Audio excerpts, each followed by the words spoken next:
Продолжаем собирать детей в школу. Благотворительная акция проходит и приходит на помощь сотням малоимущих семей. Сегодня ингушские единороссы совместно с магазином «Детский мир» навестили воспитанников Республиканского центра дистанционного обучения и вручили наборы канцтоваров. Дана Плиева расскажет об этом.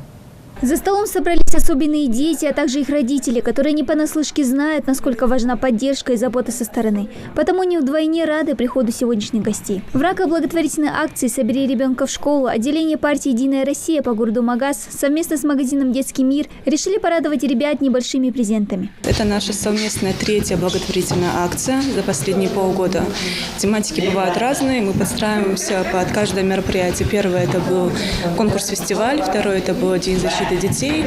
И сейчас мы решили приурочить это к 1 сентябрю, помочь детям с канцелярскими товарами. Сейчас будем вручать детям все эти подарки, которые мы собрали.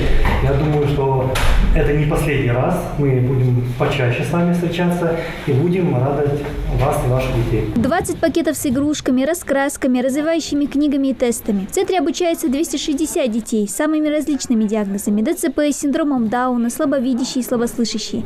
Поэтому и подарки выбраны специально для их общего развития. Пришлись они по душе и Малику Гагиеву. Получив свой презент, мальчик тут же принялся отвечать на вопросы из теста. А здесь, например, какая ручка высокая, какая низкая?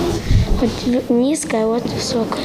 Это уже вторая благотворительная акция, которую проводят единороссы совместно с Детским миром. Здесь, благодаря такой поддержке, дети перестают чувствовать себя одинокими, отмечает директор центра Малика Албагачиева. Видеть радость или же просто промелькнувшую улыбку на их лицах – уже подарок.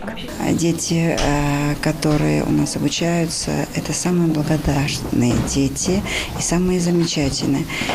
Я это вижу, чувствую и всегда подчеркиваю, что на самом деле это замечательные дети.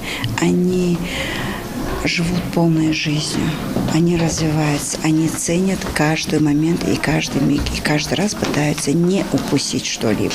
Мы хотим выразить огромную благодарность тем лицам, которые посодействовали и оказали нам эту помощь, порадовали наших детишек. Дети, конечно, вы сами знаете, с ограниченными возможностями, но им хоть что-то маленькое, большое или нет, это какая-то радость, они этим радуются, поэтому для нас тоже это большое уважение, которые к нам проявили. Такую же благотворительную акцию единороссы собираются провести и на Новый год. Воспитанникам центра остается лишь ждать, когда к ним в дверь постучат Дед Мороз и Снегурочка с мешком подарков. Дана Плиева, Адам Далаков, Новости 24.